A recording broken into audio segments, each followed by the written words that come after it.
Welcome back to our growing experiment. We're here with Nicole from Nickel City Cheese. Nicole, do you want to tell us a little bit about yourself and your business? Yes, hi, my name is Nicole, and I'm the proud owner of Nickel City Cheese. We started in August 1st, 2018, and we're doing cheese curds. And Sudbury region didn't have any fresh cheese curd, and I'm from Quebec, so we were raised basically with squeaky cheese curds. And here, what you see is just a regular fridge refrigerated cheese curd. So working for the government for 15 years, part time. So me and my son Robin decided, okay, we need to start something in Sudbury that Sudbury doesn't have. And the same morning at 5 a.m. in the morning, we both came out with the same idea. He was coming down the stairs, said, "Mom, I know what we need to start. Cheese curds." I said, "Come here because it's funny. I just researching cheese making and all that, and we went forward with this."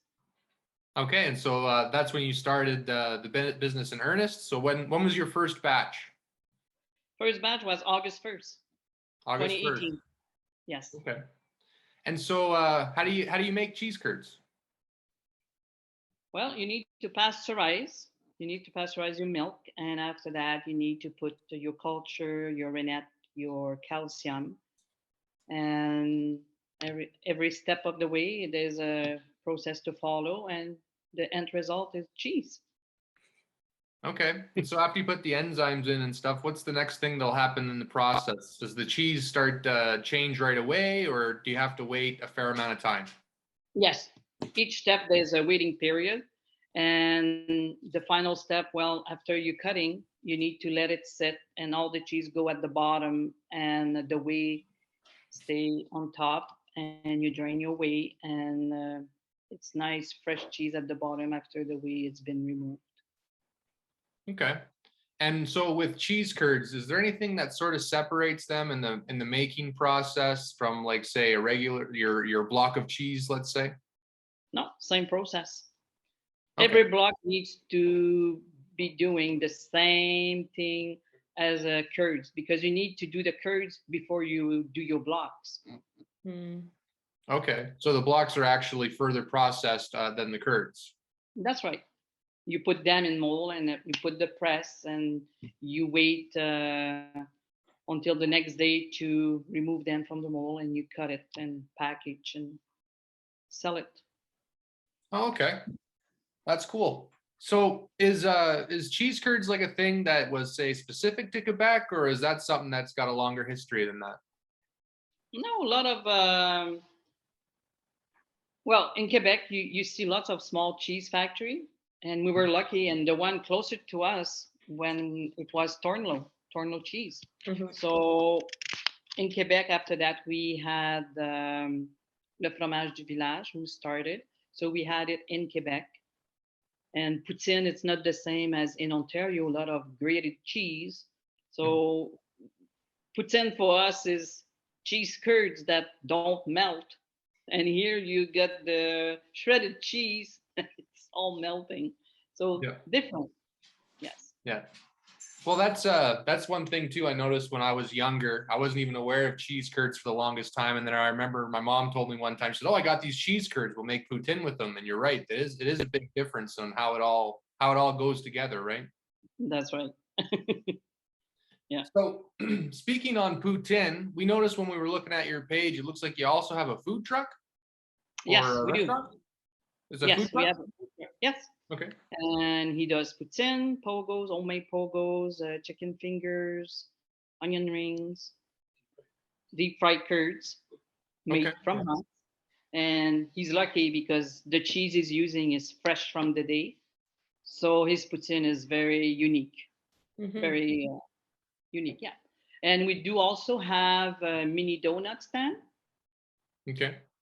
and we have different flavor. We have honey, icing sugar, cinnamon, caramel, hot fudge, and do I miss one? No, I think I have them all. And he does as well funnel cakes, fresh. So it's pretty good too. So it's not a place to lose weight, unfortunately. Mhm. This year we're gonna have ice cream. My oldest son and his wife started Seriously Creamy, and he's the first one in Ontario to have that techniques of soft ice cream. So it's gonna Oh, be very interesting. Yes, yeah, that's very interesting. And couple that with the fresh cheese curds on the poutine, you have a very unique dining experience you could have out there. that's right. And the mini donut you can bring it home and eat it later, but when you pick up your mini donut, it's warm, so it's fresh. Everything is fresh here. Yeah. Mhm. I could picture a couple mini donuts nice and fresh next to a little scoop of ice cream. I think that'd be a pretty darn good dessert. That's right. Yeah. And Yes. so the food truck, was that something you guys kind of always planned to do, or was that just sort of a natural progression after you started making the cheese? It was a progression. Me, I was raised with my grandmother who had a food truck, so I know Mm. what was involved. So when my youngest son started the food truck, the first weekend, it was amazing. The man, but him, he was not ready to be that busy at the beginning. So I'm gonna give you the ownership. And but after a month, he was very happy that he didn't. Yeah. Yeah, I Yes, imagine it would have been really overwhelming. So, and going by that, I'm guessing it's been very popular. very popular. Yes, Yeah. yes. And last September, we won an award, best small business in Sudbury. So it was a cherry on top of the Sunday because it was very nice to get something, you know. Yeah, that's awesome to have a reward for all your hard work, especially when it seems like if it's very popular, you must be doing a really good job. Well, they all work very hard for what they're doing, and it's like us when we started to build the factory. Well, I'm not a builder, but my partner is. So we were very lucky that he was able to do it Mhm. because the fees of hiring a contractor was very high, and without him doing the building, you know, from the foundation to the roof, everything is there, and it's because of him. Mm. So we're very lucky. It's a family business, and we're going ahead. And the first 2 weeks of June, something special is going to be happening here. I cannot say, unfortunately, but I hope people's going to come in the first 2 weeks and they're going to see what's happening, and it's very exciting. Okay. And so when you first got started making the cheese, then were you doing that sort of at home, or had you done the research and then decided to go right into business right away, meaning that you would start your building and on you go? I went to Guelph University to get some certification because I never did cheese before. My first batch of cheese was mozzarella, and it was from YouTube. YouTube it, look for the ingredient, run around for the ingredient, and that was my first batch of cheese. And after that, well, I went to school. We went to Montreal with my whole family. We did several courses in Montreal, and I was supposed to have only a 500-liter vat to start. And Margaret Glengarry Fine Cheese, she's my mentor, and she won the best cheese in the world. So I had somebody very important next to us because all our equipment we bought it from her. Mm. And when I said I want only a 500-liter, she said no, you cannot. It's too small. So we went up to the 1500-liter. And the first day we started, within 2 hours, our production was gone. And it was like that for a month. People, they were getting discouraged because after the production was done, everything was sold. Mm. So we knew right away. We ordered a second vat. So now we have two 1500-liter and one 500. And we are capable of keeping up with the demand. We are over 61 stores and it's still growing. So I guess our product is good. Yeah, that's awesome to hear that you got that much growth, and to hear that. I mean, the one problem you want to have when you're starting a business is that people just can't get enough of your product, and it sounds like that's sort of what was going on there. That's right. And we have blocks, slice. Um, we even brought La Fromagerie Capuscoise. He's an expert in old cheese. Okay. So we bringing some of his product because some of our client wants to have all the cheese. So okay, I don't have it, but I will provide for what the customer really want, and it's going great. Yeah. And with the aged cheese there is that must be a particular way you would have to do it, or you're just sort of bringing that in, not necessarily making it yourself. No, we do have some. I'm not gonna say we don't, but we don't have the space to have too much of cheese that's aging. Mhm. Sorry, and also we are supporting Ontario when we bring other product from Ontario. Mhm. And with us, when you're supporting us, you're supporting minimum 14 farmers around Sudbury that we receive their milk, because with Dairy Farmer of Ontario, we did request local milk. Mhm. So Mhm. we are supporting everything we can from close from us. That's excellent. That's really what I love to hear. It's awesome when we could have local businesses supporting local businesses. I think that's really That's the really key. important. It's really important for building community, and it's really important because I mean people in Sudbury need to work, and people in Sudbury also need good food. And That's right. providing a nice natural product like what you're providing there is exactly sort of what they need, especially if it's on their probably a favorite treat. Because I know me, anytime I have a chance to have a poutine, that's what I'm going to have. Oh yes, you need to come and try ours. Oh, I definitely will. I've tried your cheese curds, though. I'll say that much. We had some poutine with it that, but a month ago, probably. Yeah. Yeah, and it was excellent. It was Montreal steak spice. Yeah. Is what we Okay, had. Yeah. How many great. flavors do you have for your cheese curds? 14. 14. Yeah, Okay. So what flavors do you have then? we have regular, barbecue, dill, mixer, garlic, jalapeno, Frank, Montreal, Greek, maple bacon, taco, smoke, pizza, Cajun, and we do have lemon pepper also. I don't know if I said it, but Mm. we Okay. have all that. And so which one's your best seller? Well, it all depends. Dill, barbecue, regular. There's a lot of people that don't really like spice, Mhm. Mhm. so they go for regular. But regular barbecue dill, they are very popular. Yeah, Yeah. those sound pretty good. Yeah. Well, especially now too, where poutine, I remember like when I was growing up, poutine was always just cheese, gravy, and French fries. And now it's cheese, gravy, French fries, pulled pork, boiled eggs, and whatever else you can think about. That's right. But for me, a real poutine is just three ingredients: gravy, fries, and cheese. Six Okay. curds. Yep. And so when you got your fries, what kind of fries do you want to have? You want to have the hand cut, right? Um, yes and no. There's Okay. fresh potatoes from Poulain farming here. Mhm. So potatoes are very good, and they peeled it and cut it.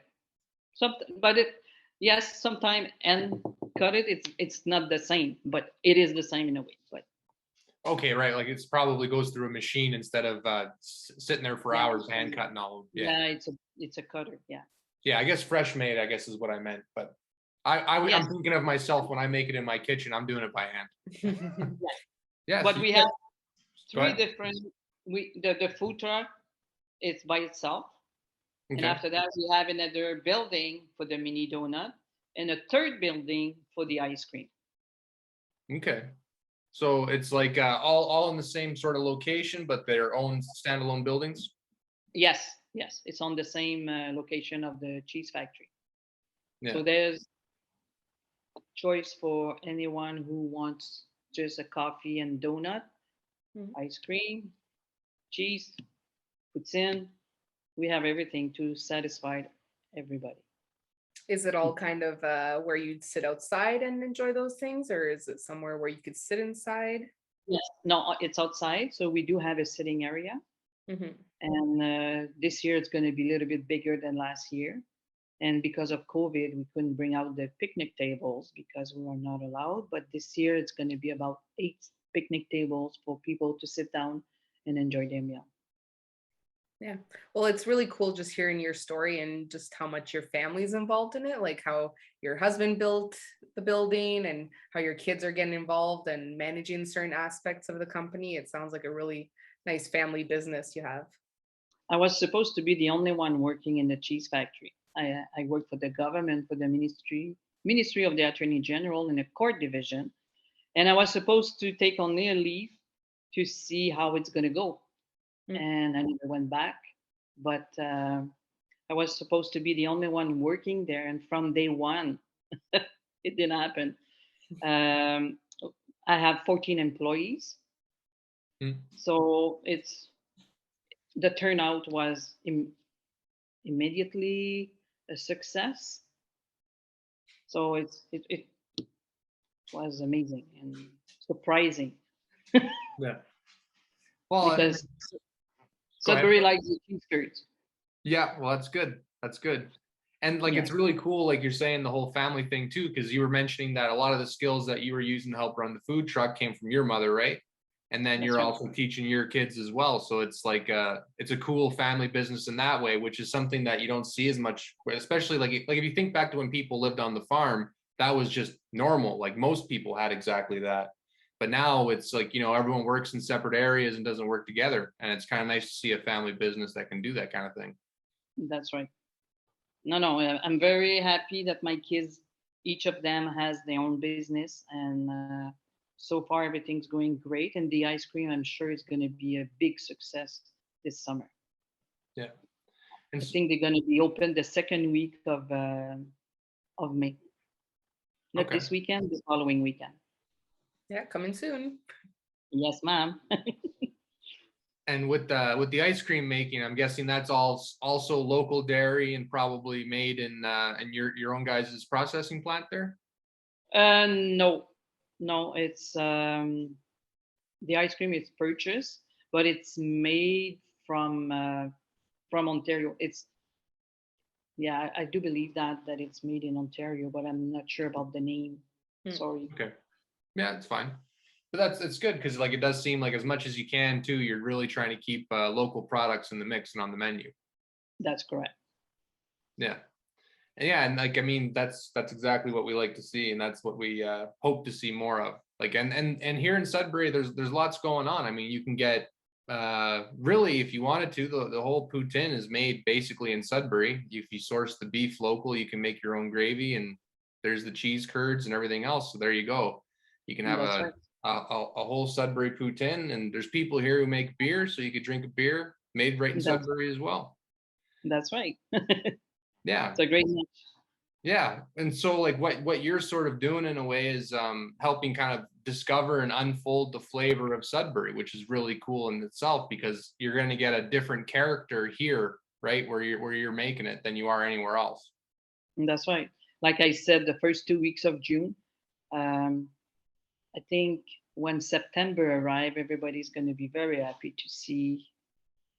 I'm just going to see on television what's going to happen. Well, yeah, that would be awesome. And I mean, Yeah.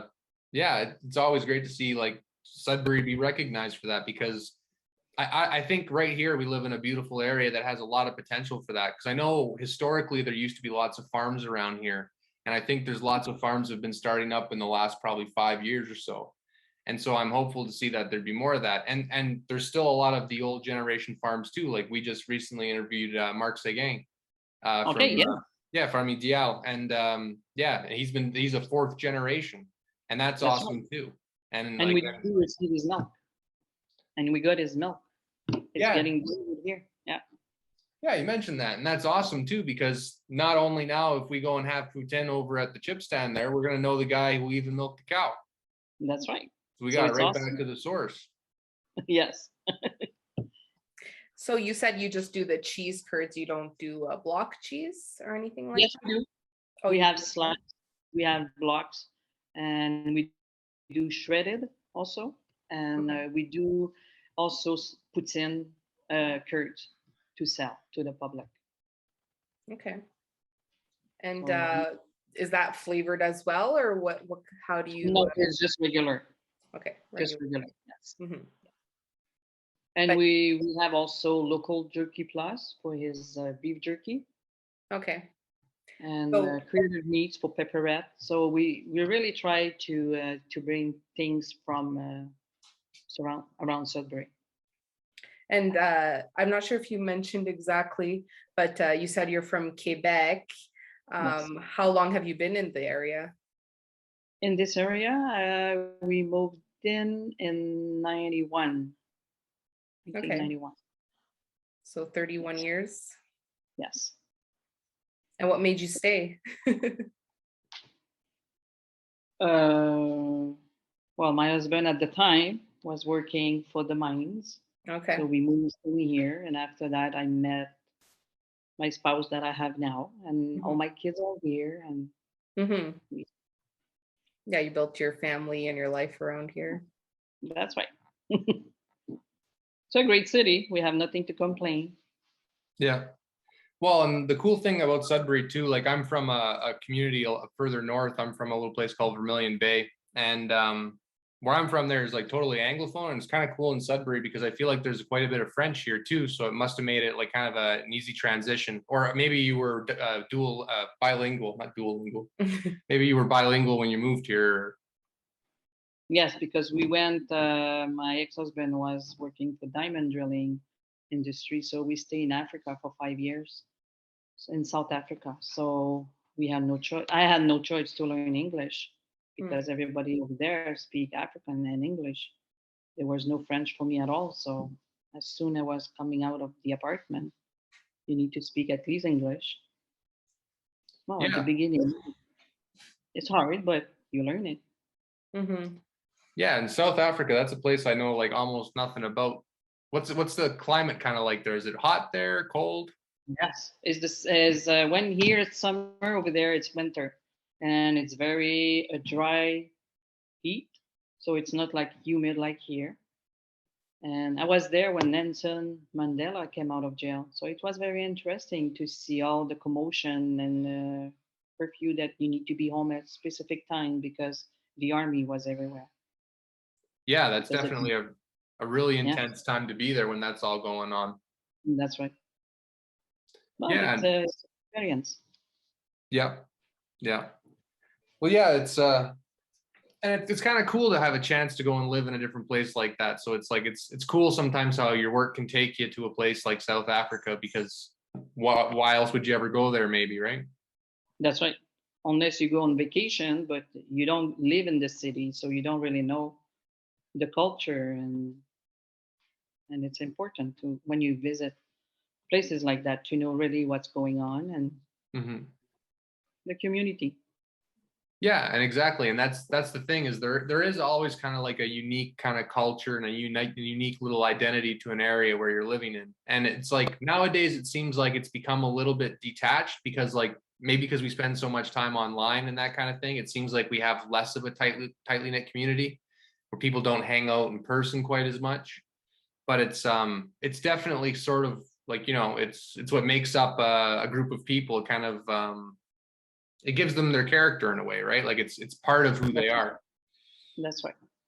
Yeah, like even being say a French speaker over an English speaker, you're going to think a little bit differently just because of the nature of your language. Yeah, so it's really cool to get to see all that kind of stuff. Hmm. It is definitely. Yeah. Well, thanks for taking the time to talk to us. Thank you very much for asking me to be part of this, and hopefully we'll see you soon. The chip stand's opening this Thursday at 3:00. So if you want a great poutine, I invite you to come and Okay. join us. Yeah, we'll for sure have to come out sometime this summer. You're out in Chelmsford, is that correct? Yes, the first 2 weeks of June. Oh, yes. First 2 weeks of June. We have to remember that. Yeah. Okay, thank you very much. Yeah, no problem. Thank Have you. a good night. Bye. Bye bye.